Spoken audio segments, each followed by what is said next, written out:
Good morning friends. PRC వస్తే basic మాత్రమే కాదు, ఇంకా చాలా స్కేల్స్ మారుతాయి. వాటి వల్ల మనకు వచ్చే ఆర్థిక ప్రయోజనాలు కూడా మారుతాయి. సో పిఆర్సీ పెరిగినప్పుడు మనకు ఏం బిల్స్ అన్ని మారుతాయో ఒకసారి చూద్దాం.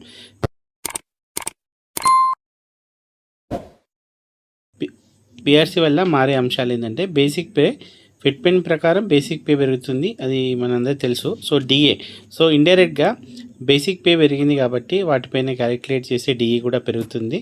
సో హెచ్ఆర్ఏ, ఒకవేళ కొత్త హెచ్ఆర్ఏ కానీ పిఆర్సీలో ఫిక్స్ చేస్తే అది కూడా మారుతుంది. సో లీవ్ ఎన్కాష్మెంట్ అంటే మనము 15 days ఈఎల్ సరెండర్ చేస్తాం కదా ఎవ్రీ ఇయర్. ఇది బేసిక్గా నాన్ టీచింగ్ వాళ్ళకు ఉంటుంది. సో అలా కాకుండా రిటైర్మెంట్ లీవ్ ఎన్కాష్మెంట్ సమయంలో కూడా ఎక్కువ మొత్తం లభిస్తుంది, ఎందుకంటే మీకున్న పే స్ట్రక్చర్ మారింది కాబట్టి. పెన్షన్, పిఆర్సీ తర్వాత అమలయ్యే రిటైర్డ్ ఉద్యోగుల పెన్షన్ కొత్త వేతన నిర్మాణ ఆధారంగా జరుగుతుంది కాబట్టి ఆబ్వియస్గా పెన్షన్ మారుతుంది. రిటైర్మెంట్ గ్రాట్యుయిటీ, బేసిక్ పే మరియు డిఏ పెరగడం వల్ల రిటైర్మెంట్ గ్రాట్యుయిటీ కూడా పెరుగుతుంది.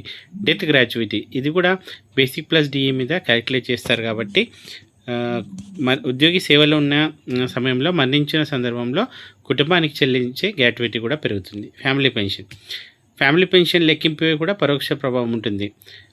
కమ్యూటేషన్ తీసుకునే ఉద్యోగులకు ఎక్కువ మొత్తం వస్తుంది, ఎందుకంటే ఎండ్లో వాళ్ళు కమ్యూటేషన్ చేసుకుంటారు కాబట్టి వాళ్ళకు కూడా ఎక్కువ ప్రయోజనం ఉంటాయి.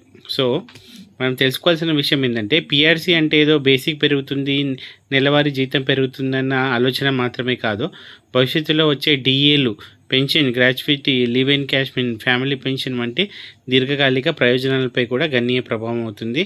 సో అందువల్ల పిఆర్సీ అనేది ఉద్యోగి మొత్తం ఆర్థిక భద్రతను ప్రభావితం చేసే ముఖ్యమైన అంశం. సో ఇప్పటికీ పిఆర్సీ గురించి అందరూ ఎంప్లాయీస్ వెయిట్ చేస్తున్నారు. పిఆర్సీ నివేదిక కూడా అందినట్లేదు.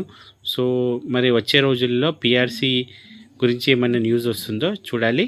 సో మరింత సమాచారం కోసం please do appreciate my work, subscribe to my channel. Thank you very much.